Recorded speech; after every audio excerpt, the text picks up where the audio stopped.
advanced tickets have gone on sale for the Marvels, and with that, we're getting these advanced projections on what this movie's expected to make. And now this article from MovieWeb that came out about a month ago, the Marvels, will it dominate the box office or be a massive flop? I think we can all expect this movie to be a huge flop for Marvel right now.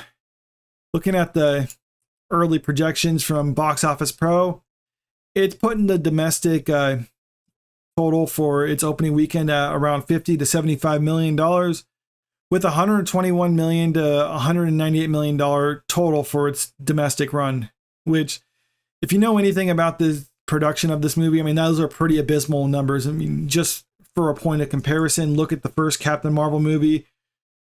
Its domestic opening weekend was around $153 million, with $426 million domestically it made in its theatrical run.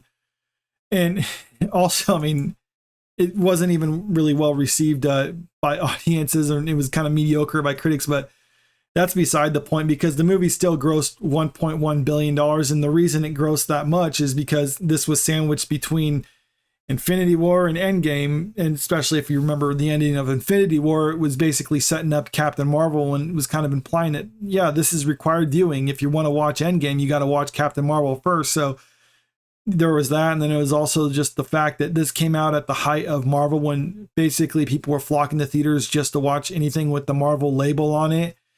That's not happening anymore. I mean, if this last year is any indicator, I mean, there's been massive flops and at best mediocre successes.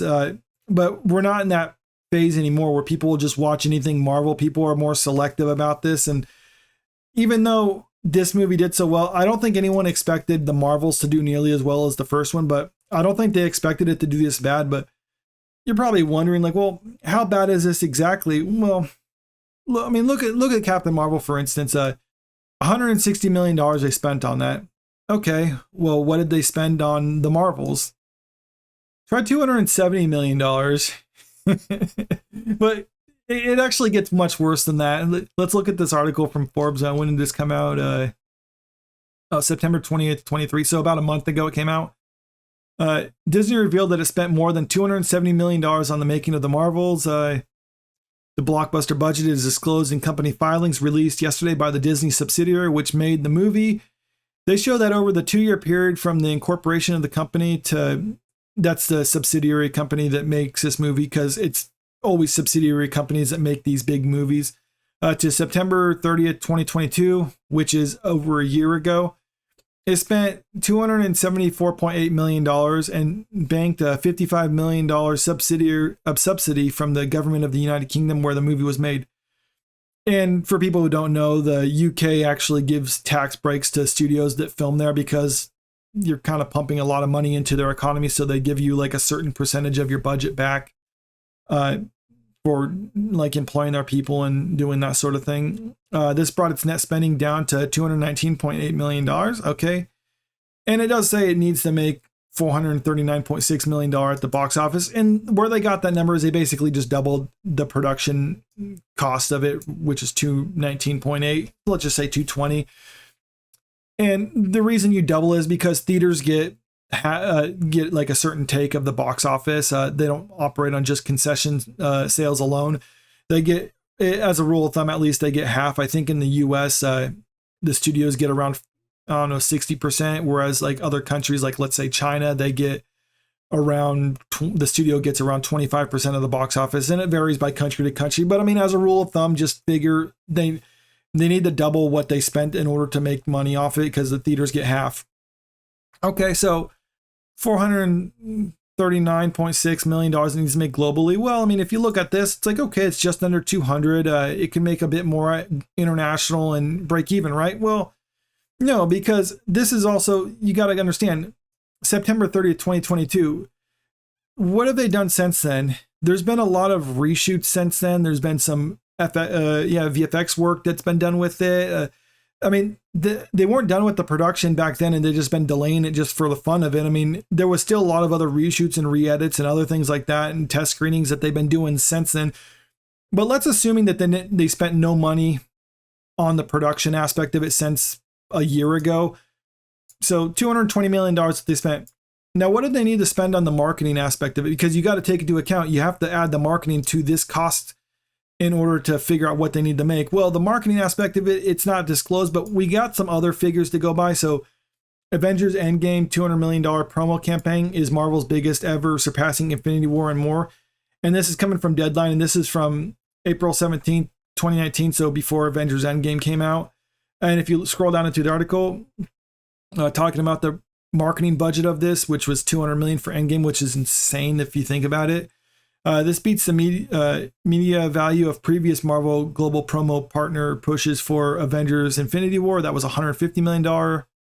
Spider-Man Homecoming, which was $140 million. And last summer's Guardians of the Galaxy Volume 2, $80 million. So that's what they're spending on the marketing campaigns of these movies. So let's just take the lowest number here, $80 million that they spent on Guardians of the Galaxy Volume 2. Let's say they're spending that much on the Marvels. And also keep in mind, they assume they never spent a penny on the production since a year ago, despite all the reshoots and delays and special effects work or whatever. They didn't spend a penny on that. So 220 plus 80, that means it's a grand total of $300 million, which means they need to make around $600 million on the very low end.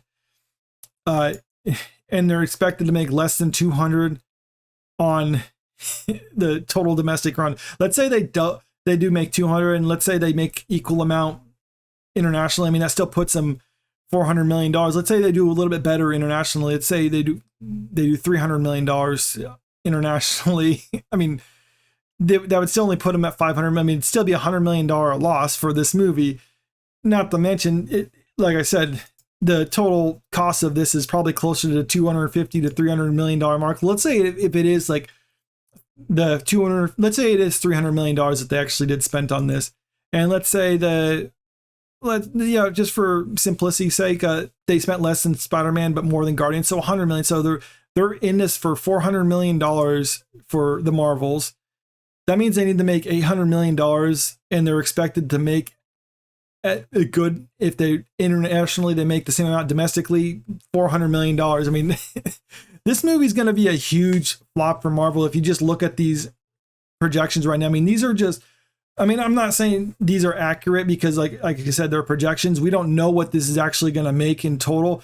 But either way, I mean, the executives at Marvel and Disney have to be looking at these numbers because they're seeing the early ticket sales too. And they're probably worried because they know that this is going to be a massive flop. I mean, we got news yesterday that they're hitting the reset on the Disney Plus programs and trying to like redo how they're actually making those. And I think we're going to start seeing something similar in the future, but I don't know if it's going to be enough to actually save their movies, even if they try to do a reset on how they're making their movies. Because I don't know. I mean, they've damaged their brand so much. I mean, I think it's, I don't know, irreconcilable unless they basically just put a pause on everything for like the next few years, kind of cool down and then come back fresh and almost tackle it like they did with the first phase of the MCU, where you bring in talented directors, talented writers, and yeah, you have the studio involved with it to the point where it's like, hey, this is what we're setting up in the future. So just make your story how you want it, but kind of lead it to that.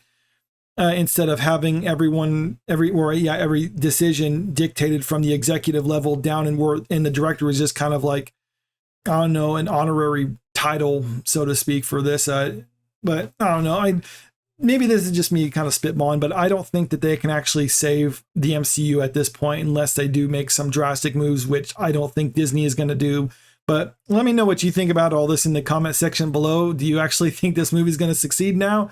Or do you admit, like, yeah, this is going to be a huge bomb for them? Comment below. And if you like this video, make sure you click that like button, share the video, and subscribe to the channel if you want to stay up to date with the latest news. Thank you.